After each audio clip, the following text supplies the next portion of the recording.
Hello, Lopez Academy students and parents. My name is Scott Carroll. I am the proud principal of the Dr. Manuel M. Lopez Academy. So we have our second Parent Weekly update for you.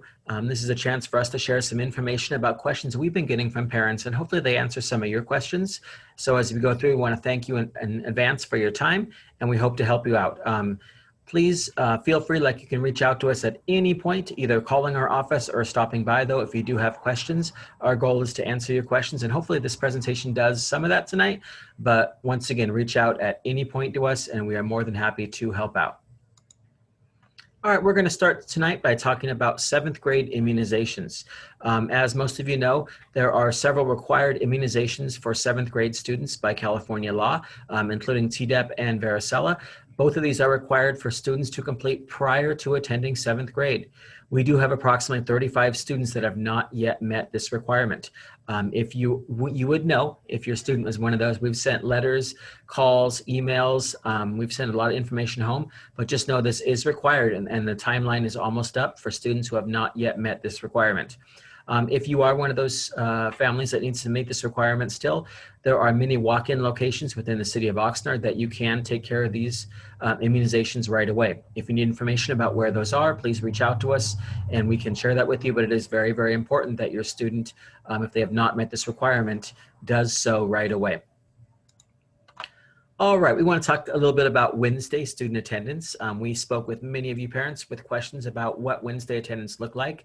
Our first Wednesday was live because it was the first day of school, but this last Wednesday was a little bit different.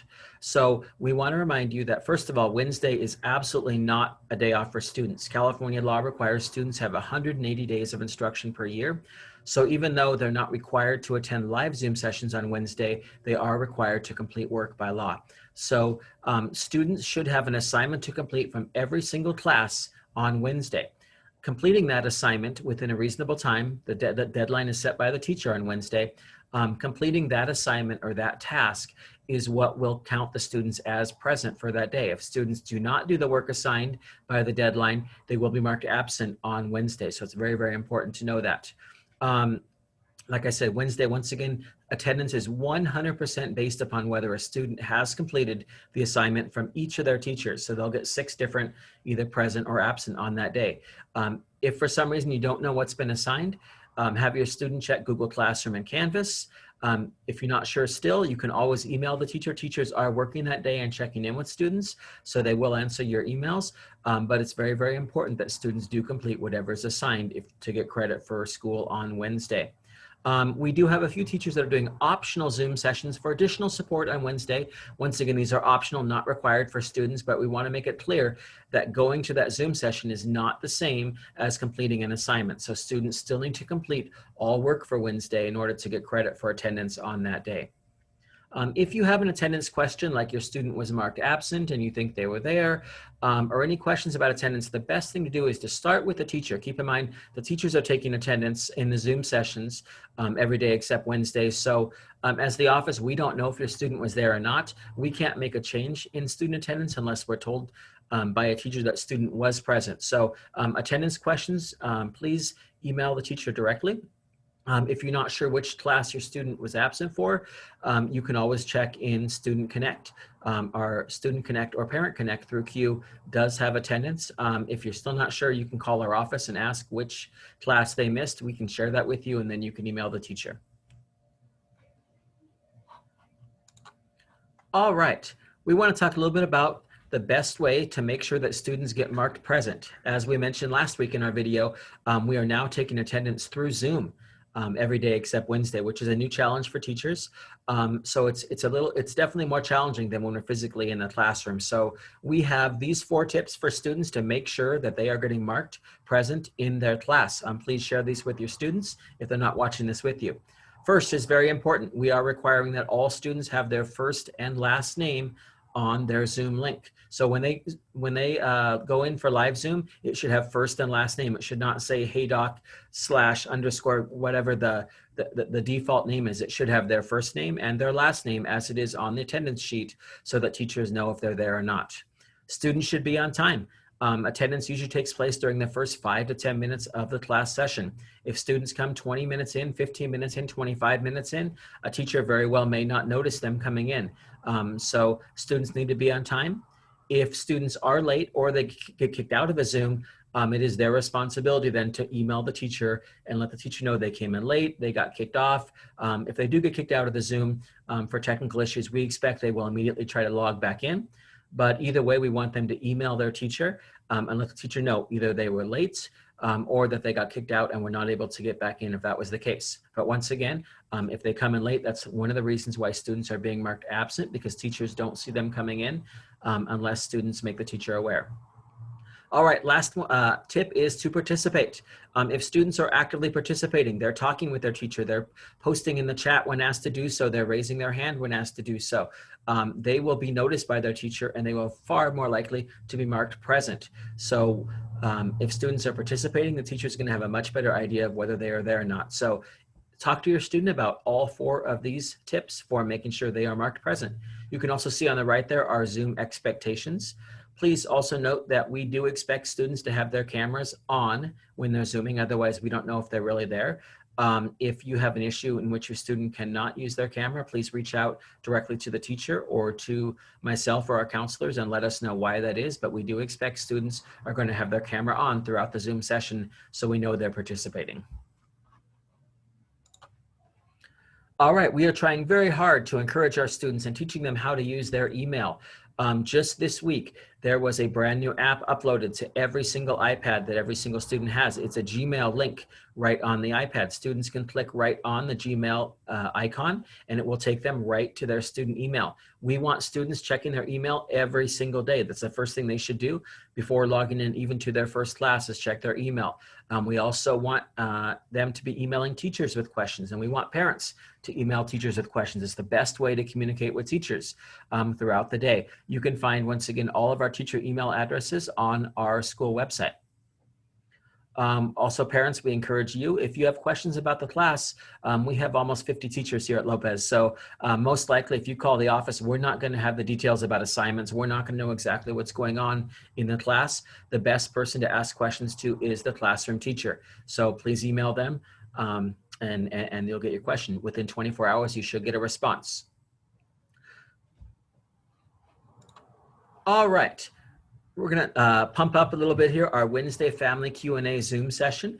This last Wednesday, a couple days ago, we hosted a parent Zoom session. We shared a little bit of information, but then mostly we spent the time allowing parents to ask us questions, anything about distance learning, about attendance. We had nearly 50 families that came out. So thank you to those families that came out. We hope to see you again this Wednesday. Please keep your eyes open. We send the link to this family night. We'll send it via email. We'll send it usually via social media, through our app, many different ways. So we'd love to have you join us this Wednesday at 5:30 when we host our next family night. This is in English and in Spanish. So we look forward to seeing you. Usually our presentation is very brief. Like I said, most of the time is devoted to answering parent questions. All right, we want to take a little bit of time and point out our additional periods. Some of our students, about 1/3 of our students have an additional period, either a period 7, a period 8, a period 9, a period 10, or a period 11. They would only have one of these. Some students have these.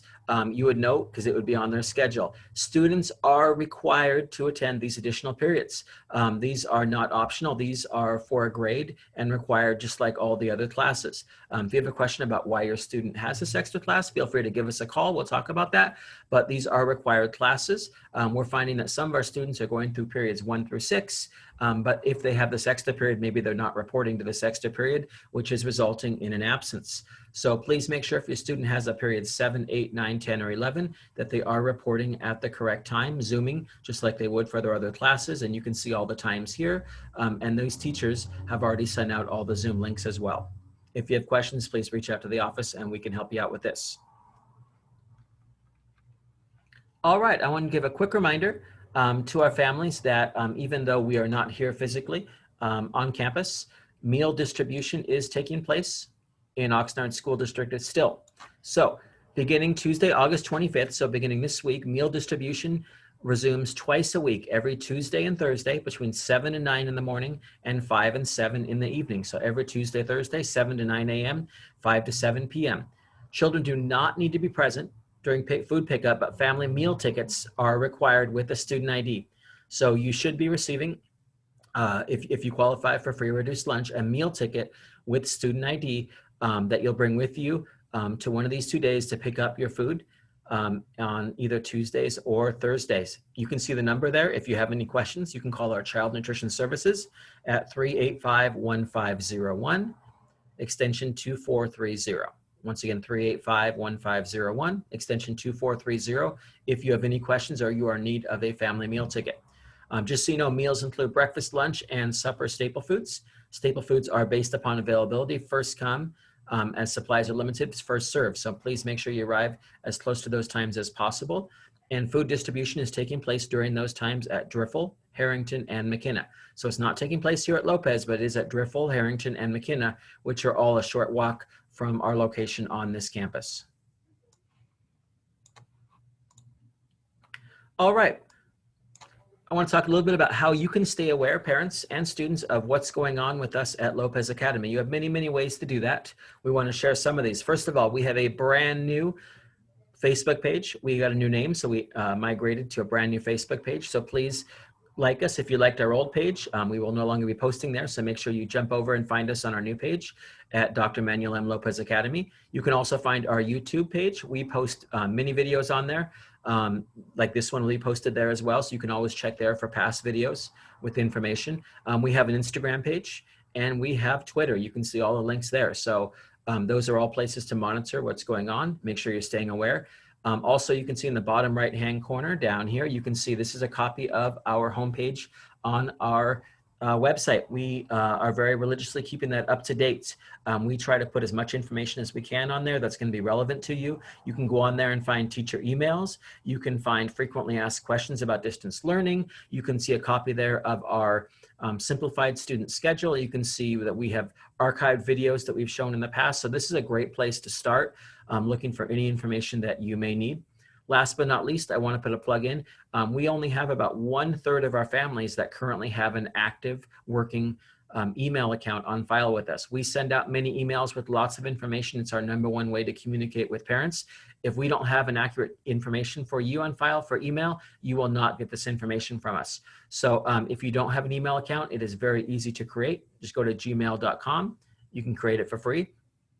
If you are worried about us flooding your regular email page, we won't. You'll get a few a week from us, but you can always create an email account that is just to use for the school if you want to. But it's very important that you have an email account so we can communicate and share what's going on with us, especially during distance learning when we don't have the connection every day with your student. All right, so that's going to conclude our video update for this week. You can see the contact information for myself and for our assistant principal, Miss Reagan. No, this video also goes out in Spanish on our YouTube page, so Miss Reagan will be translating and sending that out as well. And we look forward to working with you. We are, believe it or not, entering our week 3 of school on Monday, and it's almost September. So we expect that our students are getting the routine down. We know that we're still learning, but we're working together to make this a great time for your student, doing the best we can with distance learning. But we cannot wait to see your students in person when we can return. Once again, please feel free to reach out to us anytime. But in the meantime, thank you for your time, and we hope that everyone is healthy and has a great weekend.